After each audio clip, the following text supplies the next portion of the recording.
မြတ်စွာဘုရားပေးတဲ့ဥပမာတော့လူဘဝဘလောက်ရခဲ့တယ်ဆိုတာဘယ်ပုဂ္ဂိုလ်တွေအတွက်ပြောတာတော့လို့ဆိုရင်အပေလေးပုံရောက်သွားပြီးတဲ့တတ္တဝါတွေအတွက်လူဘုံကိုပြန်ဥလဲဖို့ဆိုတာအလွန်ခက်တယ်တဲ့အဲ့ဒါကိုဗာနဲ့ဥပမာပေးထားတော့ဆိုလိတ်ကမ်းကြီးတစ်ကောင်ရဲ့ဥပမာလိတ်ကမ်းကြီးတစ်ကောင်ရဲ့ဥပမာလည်းပဲကြည့်လိတ်ကမ်းကြီးတစ်ကောင်ကပင်လယ်ထဲမှာကျက်စားတာအနှစ်တရာကြာမှပင်လယ်ရေမျက်နှာပြင်ပေါ်မှာခေါင်းကလေးပြူကြည့်ပြီးအသက်ရှူတယ်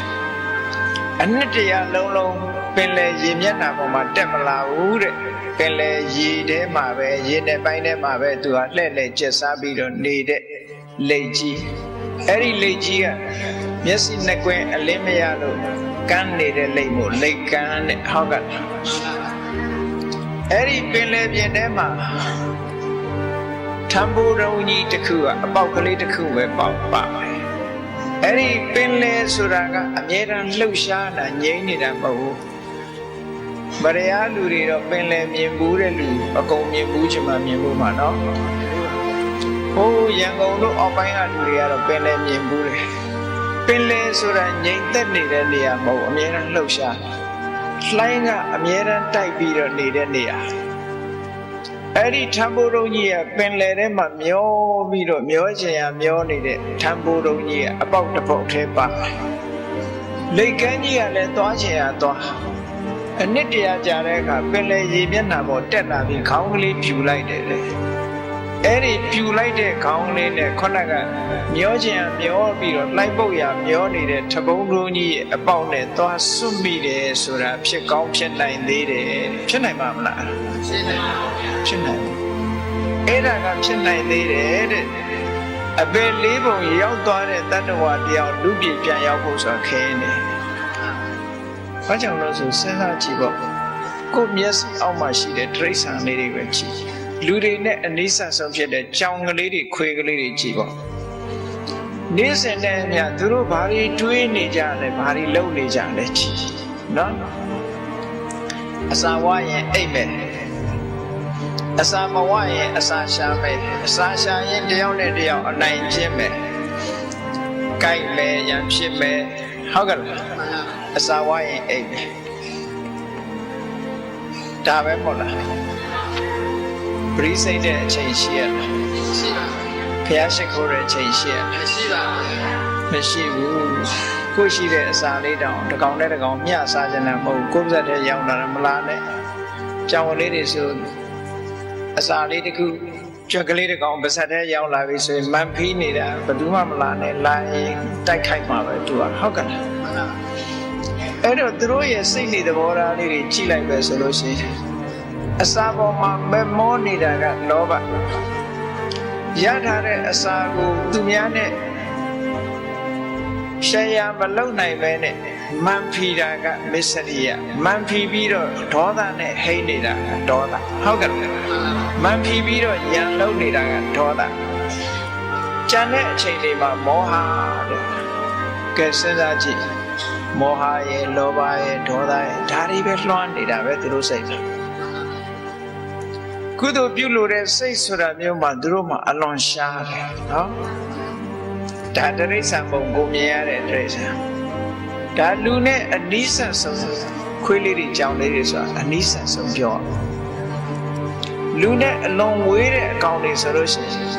တိရစ္ဆာန်ဆိုတာတွေကအညမညခာရိကဒုဗ္ဗလခာရိက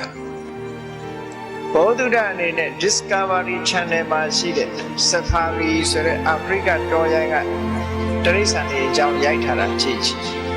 အလွန်တန်ဝေကရစရာကောင်းတယ်နော်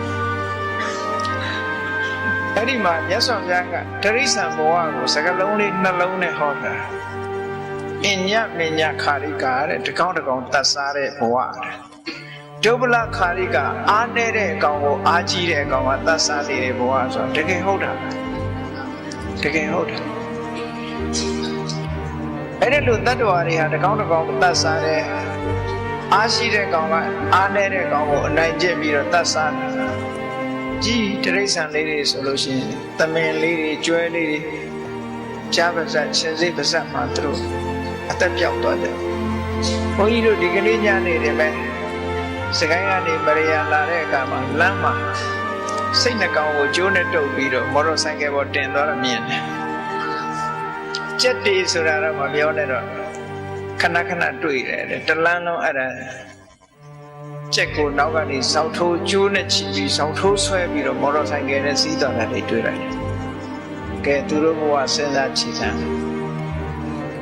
အဲ့တော့ဒါတရိစ္ဆာန်ဘဝရဲ့ဒုက္ခလေးတစ်ခုတည်းမဲ့အမတန်ကြီးမားတယ်တဲ့တော်ကြီးမားတဲ့ဘဝအဲ့ဒီဘဝမှာရောက်နေတဲ့တရိစ္ဆာန်တွေကအဲ့ဒါလိုညှဉ်းပန်းခံနေရတဲ့အချိန်မှာဘလောက်စိတ်ဆင်းရဲပြီးတော့ဘလောက်တောကတွေဒေါသတွေဖြစ်နေကြမလဲဆိုတာစဉ်းစားကြည့်သေတော့ဒီစိတ်နဲ့သေရမှာဆိုပြန်လာလို့ရပါမလားအေးရေပုံရစကားပြောမယ်ဆိုရင်လောဘနဲ့သေရင်ပြိတ္တာဖြစ်တယ်ဒါလူတွေကိုပြောတာနော်လောဘလွှမ်းနေတဲ့အချိန်သေလို့ရှိရင်ပြိတ္တာဖြစ်တယ်တဲ့ဒေါသလွှမ်းမိုးနေတဲ့အချိန်သေလို့ရှိရင်ငရဲချတယ်တဲ့မောဟတွေလွှမ်းမိုးနေတဲ့အချိန်သေလိုက်လို့ရှိရင်တိရစ္ဆာန်ဖြစ်တယ်ဒါရေပုံရစကားကိုပြောတာပါနော်ဒီလောဘဒေါသမောဟဆိုတဲ့ဒီတရားတွေလွှမ်းနေတဲ့အချိန်လေးမှာသေလိုက်လို့ရှိရင်ကောင်းအတုဂတိတော့ဘယ်နည်းနဲ့မှမရောက်နိုင်ဘူးစိတ်ကမဲညစ်နေတဲ့အချိန်ပေါ့နော်အေးလူဘဝပဲပြန်ကြည့်လိုက်အောင်ဒီလိုတိရစ္ဆာန်ဘဝတွေနဲ့နှိုင်းယှဉ်ပြီးတော့ကြည့်လိုက်မယ်ဆိုလို့ရှိရင်လူဘဝကဆင်းရဲဒုက္ခတွေအများကြီးသက်သာသေးတယ်ပေါ့အဲ့တော့သူတို့ဘဝနဲ့နှိုင်းယှဉ်ကြည့်မယ်ဆိုလို့ရှိရင်လူဘဝသည်မနုဿတ္တဘာဝတုံလဘောအလွန်ရခဲ့တဲ့ဘဝတစ်ခုဆိုတာကိုယ့်ဘဝလေးကိုတန်ဖိုးထားတတ်ဖို့လိုတယ်အကယ်၍ကာမဂုဏ်အာယုန်တွေပေါ်မှာပျော်လို့ပါလို့လောဘနဲ့အချိန်ကုန်မယ်ဒေါသနဲ့အချိန်ကုန်မယ်ဘာမှလှုပ်တဲ့မလှုပ်တဲ့ဆိုတာတွေမသိပဲနဲ့တွေ့เสียအာယုန်နဲ့ပြောနေတဲ့မောဟနဲ့အချိန်ကုန်မယ်ဆိုလို့ရှိရင်ခေါဏကတိရစ္ဆာန်ဘဝနဲ့ဘာမှသိပြီးကြွားချမှာမဟုတ်တော့ဘူးเนาะဒါကြောင့်မို့လူဘဝရလာတဲ့အခါမှာလူဖြစ်ကျိုးနတ်ပါစေတဲ့လူဘဝလူဖြစ်ကျိုးနတ်ဖို့မတန်မှအရေးကြီး